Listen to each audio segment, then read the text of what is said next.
ಕೋಟ್ಯಾಂತರ ಅಭಿಮಾನಿಗಳು ದೇಶ ವಿದೇಶಗಳಲ್ಲಿ ಹರಿದು ಬರುವ ಜನಸಾಗರ, ಯುವ ಸಮೂಹದಲ್ಲಿ ಭಾರಿ ಕ್ರೇಜ್. ಇದು ಒಂದು ಕಾಲದಲ್ಲಿ ಭಾರತದ ಪ್ರಧಾನಿ ನರೇಂದ್ರ ಮೋದಿಯವರ ಜನಪ್ರಿಯತೆಯ ಒಂದು ಮುಖವಾಗಿತ್ತು. ಆದರೆ ಇತ್ತೀಚಿನ ದಿನಗಳಲ್ಲಿ ಸೋಷಿಯಲ್ ಮೀಡಿಯಾದಲ್ಲಿ ಹರಿದಾಡ್ತಾ ಇರುವ ಕೆಲವು ಫ್ಯಾಕ್ಟ್ಗಳು, ಕೆಲವು ವಿಡಿಯೋಗಳು ಮತ್ತು ರಾಜಕೀಯ ವಲಯದ ಚರ್ಚೆಗಳು ಮೋದಿಯವರ ಇಮೇಜ್ ಬಗ್ಗೆ ಬೇರೆಯದ್ದೇ ಆದ ಪ್ರಶ್ನೆಗಳನ್ನು ಹುಟ್ಟು ಹಾಕ್ತಾ ಇವೆ.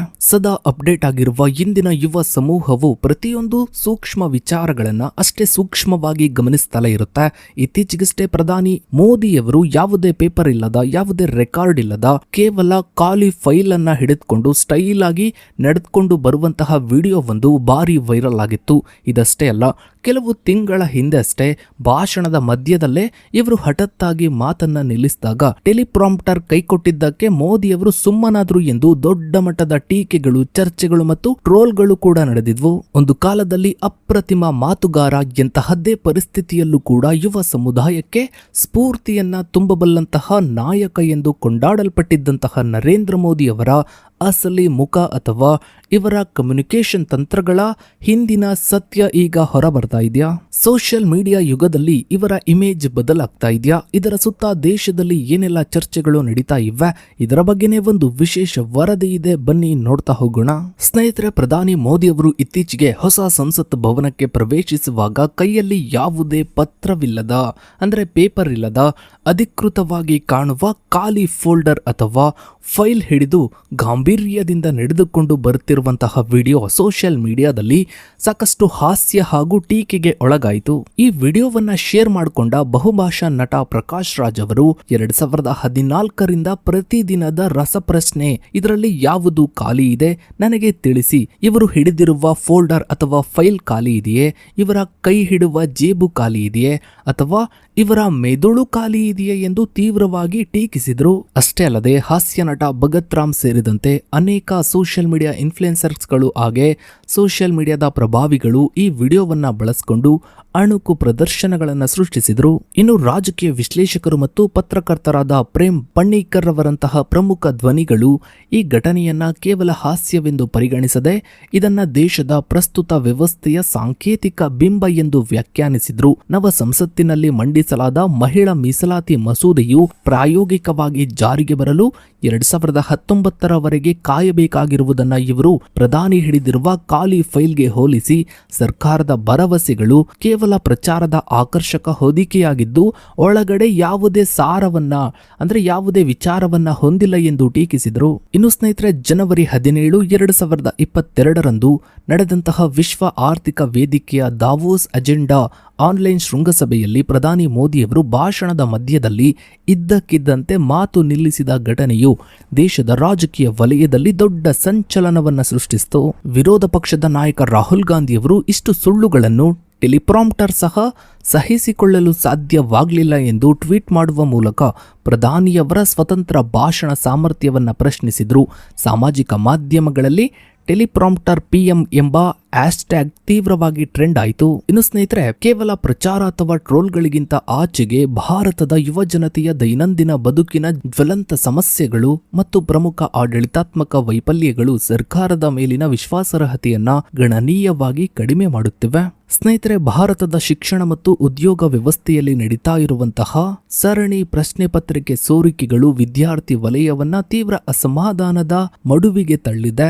ಮೇ 3, 2026ರಂದು ನಡೆದ ದೇಶದ ಅತಿದೊಡ್ಡ ವೈದ್ಯಕೀಯ ಪ್ರವೇಶ ಪರೀಕ್ಷೆಯಾದ ನೀಟ್ ಯುಜಿ ಪರೀಕ್ಷೆಯ ಪ್ರಶ್ನೆ ಪತ್ರಿಕೆಯು ಪರೀಕ್ಷೆಗೆ ಕೇವಲ 42 ಗಂಟೆಗಳ ಮೊದಲು ವಾಟ್ಸ್ಆಪ್ ಮತ್ತು ಟೆಲಿಗ್ರಾಮ್ ಗ್ರೂಪ್ಗಳಲ್ಲಿ ಸೋರಿಕೆಯಾಗಿತ್ತು. ತನಿಖೆಯನ್ನು ಕೈಗೆತ್ತಿಕೊಂಡ ಸಿಬಿಐ ಈ ಬಹುರಾಜ್ಯ ಜಾಲದ ಹಿನ್ನೆಲೆಯಲ್ಲಿ ರಾಷ್ಟ್ರೀಯ ಪರೀಕ್ಷಾ ಸಂಸ್ಥೆಯ ಆಂತರಿಕ ತಜ್ಞೆ ಮತ್ತು ಪುಣೆಯ ಶಾಲಾ ಮುಖ್ಯಸ್ಥೆಯಾದ ಮನೀಷಾ ಸಂಜಯ್ ಸೇರಿದಂತೆ 13 ಜನರನ್ನ ಬಂಧಿಸಿತು.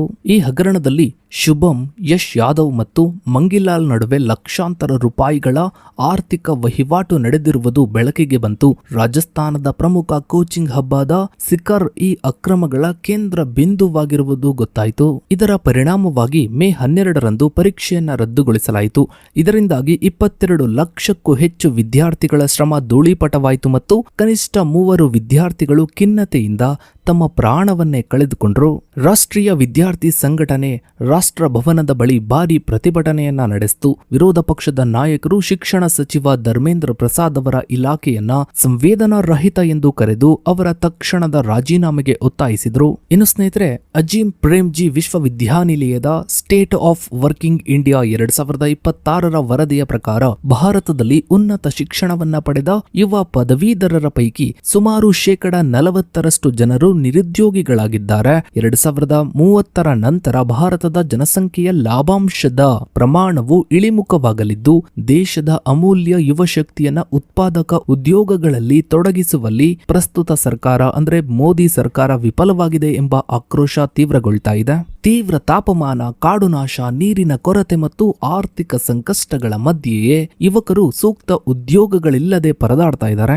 ಇನ್ನು ಸ್ನೇಹಿತರೆ, ಯುವಕರ ದೀರ್ಘಕಾಲದ ಆಕ್ರೋಶಕ್ಕೆ ಮೇ 15, 2026ರಂದು ಸುಪ್ರೀಂ ಕೋರ್ಟ್ನ ನ್ಯಾಯಮೂರ್ತಿ ಸೂರ್ಯಕಾಂತ್ ಅವರು ನೀಡಿದ ಒಂದು ವಿವಾದಾತ್ಮಕ ಹೇಳಿಕೆ ಕಿಚ್ಚನ್ನ ಹಚ್ಚಿಸಿತು. ನಕಲಿ ಪದವಿಗಳ ಕುರಿತಾದ ವಿಚಾರಣೆಯ ಸಂದರ್ಭದಲ್ಲಿ ಇವರು ನಿರುದ್ಯೋಗಿ ಯುವಕರು ಮತ್ತು ಸಾಮಾಜಿಕ ಕಾರ್ಯಕರ್ತರನ್ನು ಸಮಾಜದ ಜಿರಳೆಗಳು ಮತ್ತು ಪರಾವಲಂಬಿಗಳು ಎಂದು ಬಣ್ಣಿಸಿದ್ರು. ಈ ಅವಮಾನವನ್ನ ಒಂದು ಸೃಜನಶೀಲ ರಾಜಕೀಯ ಆಯುಧವನ್ನಾಗಿ ಪರಿವರ್ತಿಸಿದ ಆಮ್ ಆದ್ಮಿ ಪಕ್ಷದ ಸಂವಹನ ತಂತ್ರಜ್ಞ ಅಭಿಜಿತ್ ಮೇ 16ರಂದು ಕಾಕ್ರೋಚ್ ಜನತಾ ಪಾರ್ಟಿ ಸಿಜೆಪಿ ಅಂತ ಒಂದು ಅಕೌಂಟ್ ಅನ್ನ ಸೋಷಿಯಲ್ ಮೀಡಿಯಾದಲ್ಲಿ ಕ್ರಿಯೇಟ್ ಮಾಡ್ತಾನೆ. ಈ ಸಾಂಕೇತಿಕ ಆಂದೋಲನವು ಇನ್ಸ್ಟಾಗ್ರಾಂನಲ್ಲಿ ಕೇವಲ 5 ದಿನಗಳಲ್ಲಿ 20 ಮಿಲಿಯನ್ಗೂ ಹೆಚ್ಚು ಫಾಲೋವರ್ಸ್ ಗಳನ್ನ ಹೊಂದುವ ಮೂಲಕ ಭಾರತೀಯ ಜನತಾ ಪಾರ್ಟಿಯ ಅಧಿಕೃತ ಪೇಜ್ಗಿಂತ ಹೆಚ್ಚು ಫಾಲೋವರ್ಸ್ ಗಳನ್ನ ಹೊಂದಿತು.